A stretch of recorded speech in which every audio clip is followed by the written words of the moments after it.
Welcome back to Talk Tickers, the deep dive where we cut through the corporate spin and break down earnings calls for your portfolio. So, usually when we talk about a corporate spinoff, there's this expectation in the market of just like immediate frictionless independence. Oh, right. Like it's just flipping a switch. Yeah, exactly. It's pitched like the parent company signs the papers, the executives go ring the bell down at the exchange, and suddenly, boom, you've got this perfectly autonomous new business ready to take on the world. I mean, the market loves the idea of a clean break. Oh, well, sure, because a clean break is, it's comforting for investors.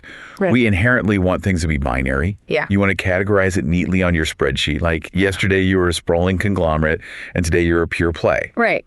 But the reality of separating, especially a highly integrated subsidiary from its parent, is almost never that simple. And when you step into the world of massive, heavy asset logistics, I mean, that clean break gets incredibly messy. You look under the hood of this newly independent company and you realize they are, well, fundamentally entangled. Oh, absolutely. The ticker symbol is new, the branding is separate, but the roots are still completely tangled up with the former parent company. It's the absolute definition of entangled roots, yeah. I mean, you might have your own name painted on the side of the building now, but operationally, you're still relying on legacy infrastructure, you're renting their servers, you're using their back-end software. You're basically paying your ex for the operational Wi-Fi. Exactly.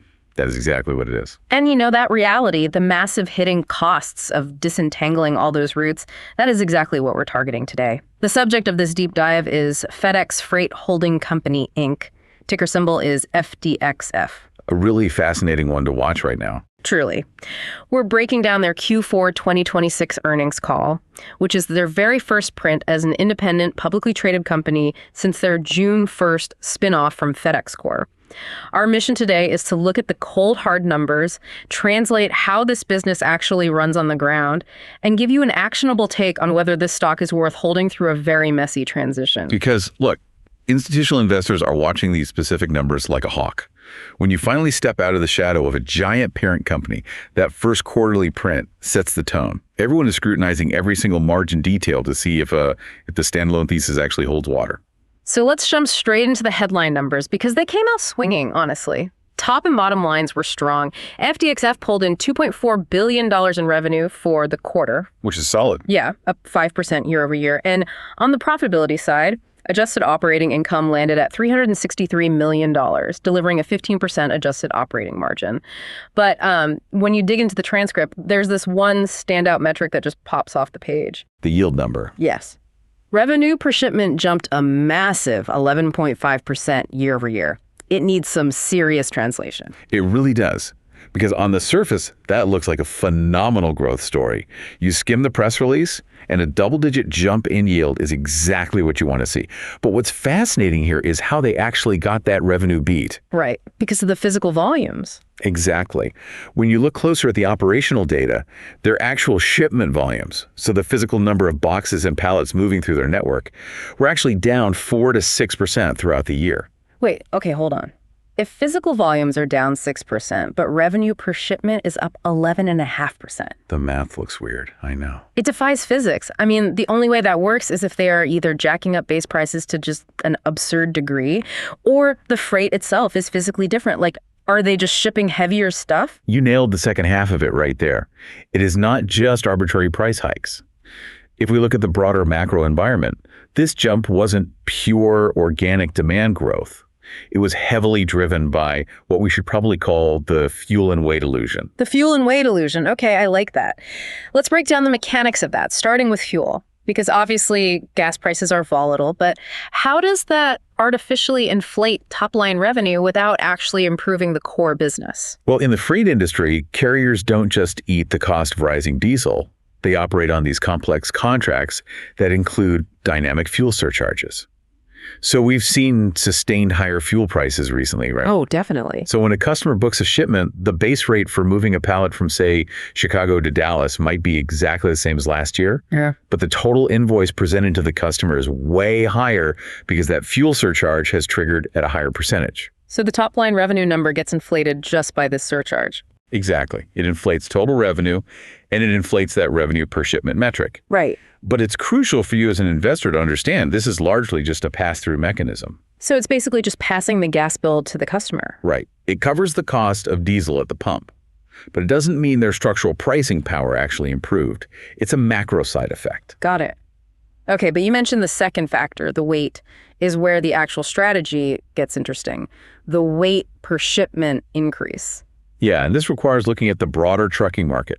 Management pointed out that truckload capacity tightened up significantly, which basically pushed larger, heavier shipments into their network. So we need to explain the difference between full truckload and less than truckload here, right? Precisely. So full truckload, or FTL, is exactly what it sounds like. One company rents an entire 53-foot trailer, point A to point B. The other segment is less than truckload, or LTL. That's where FDXF operates. Okay, so LTL is for shipments too big for a UPS parcel, but not big enough to fill a whole semi-truck. Exactly. In LTL, you're sharing trailer space with multiple other companies.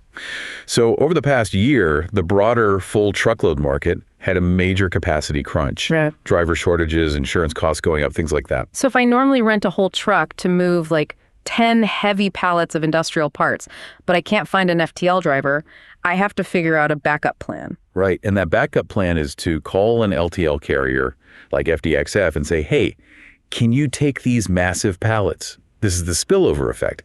They started seeing significantly larger, heavier shipments spillover from the FTL market. And why does that matter so much for that 11.5% yield number? Because LTL carriers price their services based mostly on weight and distance.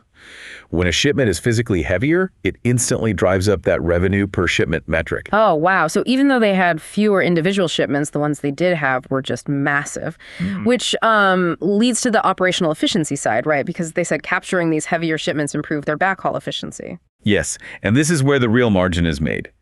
The basic physical reality of trucking is that freight flows are almost never balanced. You might have a ton of freight moving out of the Midwest to the East Coast. That's your head haul. You load a truck in Chicago, drive to New York.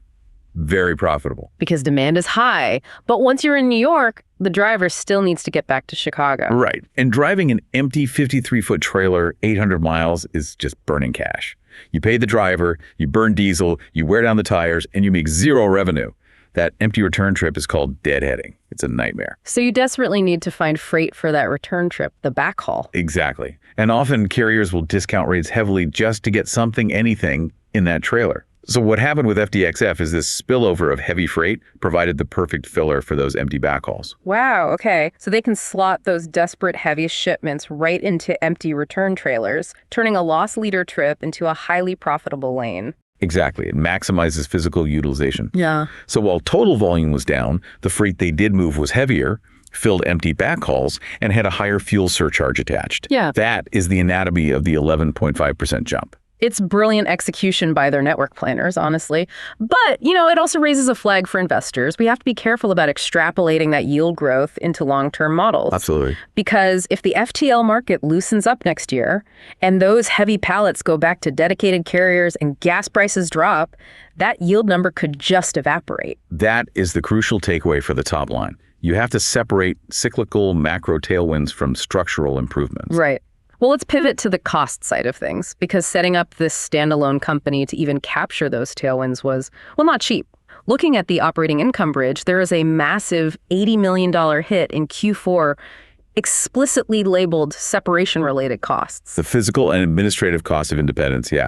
Which is wild. The market assumes spin-offs are frictionless, but an $80 million hit to one quarter is a sharp reminder of how hard it is to actually sever a division from its parent.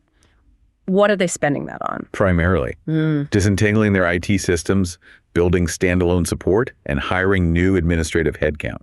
When they were under FedEx Corp, they shared everything. Payroll, HR, massive back-end enterprise software, legal counsel. Right. They were effectively a tenant in the parent company's operational house. Exactly. And to stand alone, you have to recreate all of that from scratch. You buy new software licenses, you migrate decades of employee data, you hire a corporate treasury team, investor relations, SEC accountants. Just the unglamorous plumbing of corporate finance. Huge upfront capital outlay before you move a single extra pallet. But despite that $80 million anchor, the underlying physical business seems to be humming.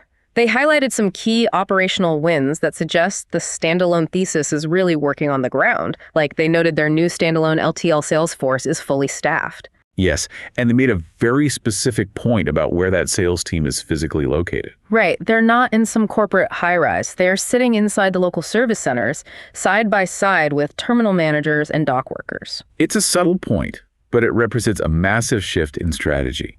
Under FedEx Core, a sales rep was selling the entire portfolio. They'd walk into an office and try to sell overnight parcel, international air, and domestic LTL all at once. So they're spread incredibly thin. They know a little about everything, but they aren't LTL subject matter experts. Exactly. LTL is wildly complex. Yeah. Have freight classes, specialized liftgate requirements, hazardous material segregation.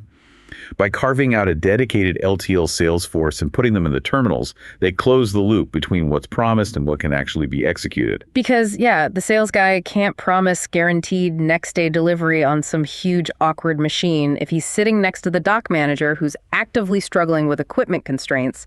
It grounds the sales process in physical reality. It builds operational empathy, which is critical. And they're also upgrading their digital infrastructure. They launched FedExFreight.com in May. Previously, you had to book LTL through the main consumer FedEx site, which was just optimized for, tracking a pair of shoes. Right. Launching a dedicated domain builds a digital workflow specifically for the B2B industrial shipper. A warehouse manager shipping 6 pallets of steel has fundamentally different needs than a consumer. And the early adoption was staggering. 500,000 unique site visits, over 250,000 online shipments scheduled just since May. It shows immense pent-up demand for a streamlined interface. Shippers want API integrations, instant rate quotes, visible document management. Migrating 250,000 shipments that fast means the digital product is fundamentally removing friction. Which is the name of the game. And that brings us to the most important operational metric, which ties into customer trust. Their internal customer experience scores were up 8%. But more importantly, their claims ratio hit a record low. That's huge. For someone who doesn't follow industrial logistics, let's explain why the claims ratio is the holy grail metric for an LTL carrier's operational health. Well, the claims ratio is the ultimate proxy for operational excellence on the dock. A claim is when freight is lost, stolen, or damaged. Yeah. In LTL, your freight doesn't just sit in one trailer the whole trip. It gets touched multiple times. Okay, let's walk through that. Say I ship a pallet of fragile servers from Boston to Los Angeles. What actually happens? Okay, first, a local pickup driver, a P&D driver, arrives at your dock in Boston, loads the pallet onto a short trailer, and takes it to the local terminal. That's touch number 1. Right. At the Boston terminal, a dock worker uses a forklift to strip the pallet off, drives it across the busy dock, and loads it onto a massive line haul trailer bound for a hub like Chicago. That's touch number 2. And forklifts are, heavy machinery moving fast in tight spaces. Every time a blade goes under a pallet, there's a risk of puncturing the freight. Absolutely. So the trailer drives to Chicago, gets unloaded again, touch 3, staged on the dock, loaded onto another trailer to LA, touch 4, unloaded in LA, sorted, loaded onto a local delivery truck, touch 5. Wow. That is 5 separate instances of heavy machinery handling fragile servers plus 3,000 miles of vibration. So the opportunity for damage is just exponentially higher than in full truckload. Precisely. So a record low claims ratio means their entire chain is functioning flawlessly. Proper training, right blocking and bracing in trailers, well-maintained equipment. And financially, it saves them money on reimbursements, but the secondary benefit is customer retention, right? I mean, I care infinitely more about my servers arriving intact than saving $3 on shipping. It builds an impenetrable moat of trust. It creates incredible stickiness. Once a shipper trusts your network with fragile freight, they are highly reluctant to switch to a competitor for pennies. Okay, so the rearview mirror looks great. Strong execution, macro tailwinds, specialized sales, record safety. But the stock market is forward-looking. And when management pivoted to guidance for what they're calling the transition period, the narrative shifted hard. It really did. This transition period is critical for modeling the stock. Right. Because of the June 1st spinoff, FDXF is operating on a 7-month stub period to finish 2026. Right, from June 1st to December 31st. And the numbers they laid out are causing some real heartburn. On the top line, projecting 4 to 6% revenue growth, That feels fine. But profitability, they expect adjusted operating income between $605 and $645 million. Which means at the midpoint, their adjusted operating margin is going to land at roughly 11.8% for the rest of the year. Hold on. We just spent 20 minutes dissecting how they hit a 15% margin in Q4, and now they're telling investors to expect 11.8%. That's a massive step down. If I'm holding this stock, I need to know exactly what is compressing that margin by over 300 basis points. And this is where the CFO provided a highly detailed margin bridge on the call. A margin bridge is basically an accounting walkthrough of what adds to or subtracts from profitability. And this bridge is incredibly revealing. Let's translate it piece by piece. Let's start with the positive. The core business is actually improving. The CFO expects yield improvements and operational efficiencies to add about 280 basis points to the operating margin. So for the listener, a basis point is 0.01%. So 280 basis points is a 2.8% boost. If we isolate just the physical act of moving freight, they are operating 2.8% more profitably. The engine is running great. Exactly. The physical network is highly accretive, but that 2.8% gain is being completely overwhelmed by administrative headwinds. First, a 130 basis point hit, so a 1.3% drag, specifically from performance-based compensation. Wait, why is performance comp suddenly a massive drag? Did they just design a radically new bonus structure because they're a new company? It relates heavily to the LTL labor market in the spinoff. It's an intensely competitive labor market. When you spin off, you have to establish a new baseline for retention. To make sure dock workers and drivers didn't jump ship during the uncertainty, they likely had to implement highly attractive performance tiers.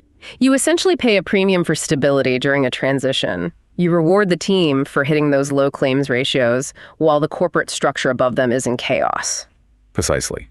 But that 1.3% hit is just the appetizer. The real anchor, the most critical variable, is a 120 basis point headwind, roughly $65 million, stemming entirely from TSAs. TSAs, transition service agreements, the ugliest part of a corporate spinoff. We need to define why these cost so much money. Well, we established they spent $80 million building their own infrastructure. But you cannot build an enterprise software architecture overnight. It takes years. But the trucks still have to roll every day. You're changing the engines while the plane is in the air. Exactly. So FDXS has to sign these legally binding TSAs with FedEx Corp, mandating that the parent company will continue to provide critical back-end services like payroll, dispatch software, cybersecurity, until FDXF systems are ready. It's an extortionate rental agreement. You're paying your ex to keep the lights on, and I assume FedEx Corp marks up those services. Oh, they do. And the scale of this capital drain is breathtaking. On the call, an analyst pressed the CFO on the total cost of these TSAs. And the CFO dropped a massive bomb. He admitted duplicative transition and TSA costs will run north of $600 million over the next 12 months. $600 million. My jaw would be on the floor. Yeah. I mean, if they're bleeding $500 million just to rent software, why not just build their own faster, throw more engineers at it? Because IT migrations in physical logistics aren't just about code. They're about safety and continuity. If you rush a dispatching algorithm and it crashes for 4 hours, you have trailers backing up onto the highway. You miss delivery windows. The network grinds to a halt. So you have to run the old system and the new system in parallel. Yes, test them exhaustively. You're literally paying for two entirely separate IT infrastructures at the same time. Duplicative costs. And the timeline for this? Management expects these agreements to stay in place well into late 2027. That is a $600 million cloud hanging over the stock for 18 months. Capital being burned just to maintain the status quo. Wow. Okay, so that perfectly explains the bridge down to 11.8%. The divorce costs are crushing the bottom line. But here is where the story gets really interesting for anyone trying to time an entry into this stock. The CFO gave a massive warning regarding seasonality. Yes, very important. He stated that 75% of the projected profit for this 7-month transition period is going to happen by September 30th. Let's do the math there. If 75% of profit happens by September 30th, that leaves only 25% for the entire fourth quarter.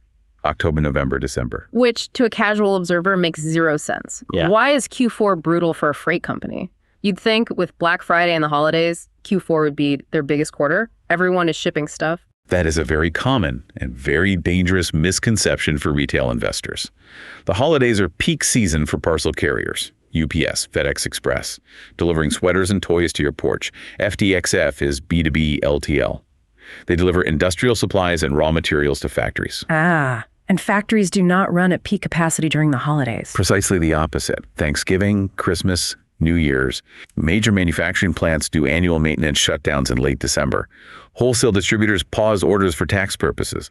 The industrial supply chain just takes a deep breath. So volume just falls off a cliff. Yes, but here is the kicker. Your fixed costs do not go away. A hub-and-spoke network is all fixed costs.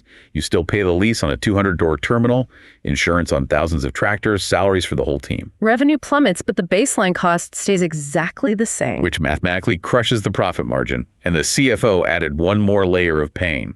Q4 is historically when they implement annual merit increases for employees. So right when revenue dips to its lowest point, labor costs spike because everyone gets a raise. It's a perfect storm. The CFO explicitly warned they historically see a 600 basis point, a full 6% margin decline sequentially from Q3 to Q4. And that highlights why knowing that 75% profit weighting is crucial.